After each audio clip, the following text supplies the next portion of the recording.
इस क्वेश्चन को देखें, कह रहा है walking at 60% of his usual speed, ठीक है, a man reaches his destination 1 hour 40 minutes late. तो हमें ये बताना है कि उसका यूजुअल टाइम आवर्स में बताना है कि कितना होता है, वो अपने डेस्टिनेशन में कितने यूजुअल टाइम में पहुंचता है, कितने घंटे में, ठीक है ना। गंतव्य तक पहुंचने में उसका सामान्य समय बताना है घंटों में।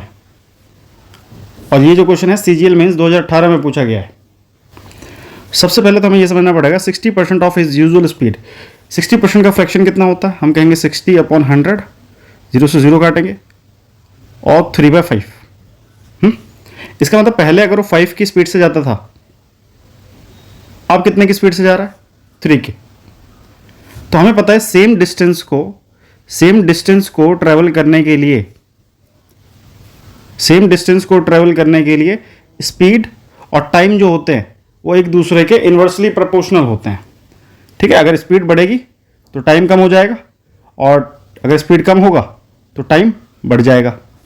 इसका मतलब हम इसको ये कह सकते हैं कि पहले 3 यूनिट का टाइम लगता था, अब 5 यूनिट का टाइम लगेगा क्योंकि स्पीड 60% हो गया है, ठीक है। तो अब यहाँ पे हम ये कहेंगे कि यार यहाँ पे डिफरेंस कितना आ रहा है, 2 यूनिट का आ रहा है और ये कॉरेस्पॉन्ड करेगा इस वैल्यू को 1 आवर 40 मिनट्स। तो 1 आवर और इस 40 मिनट्स को हम कन्वर्ट कर लेते हैं आवर्स में। तो इसके लिए हमें 40 के नीचे 60 लगाना पड़ेगा और 0 से 0 काटेंगे, 2 2 जा 2 3 जा। तो ये हो गया आपका। अगर इस मिक्स फ्रैक्शन को सॉल्व करें तो 5/3 ये 2 यूनिट की वैल्यू है और हमें निकालना है कि उसका यूजुअल टाइम कितना था। आप देखें तो उसका यूजुअल टाइम कितना है, 3, और ये कितने की वैल्यू है, 2 की। तो हम कन्वर्ट कर लेंगे, हम कहेंगे 5/3 किसकी वैल्यू है, 2 की, तो 2 से डिवाइड कर लो।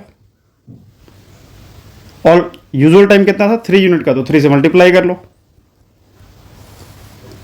ठीक है। तो ये हो जाएगा 5/2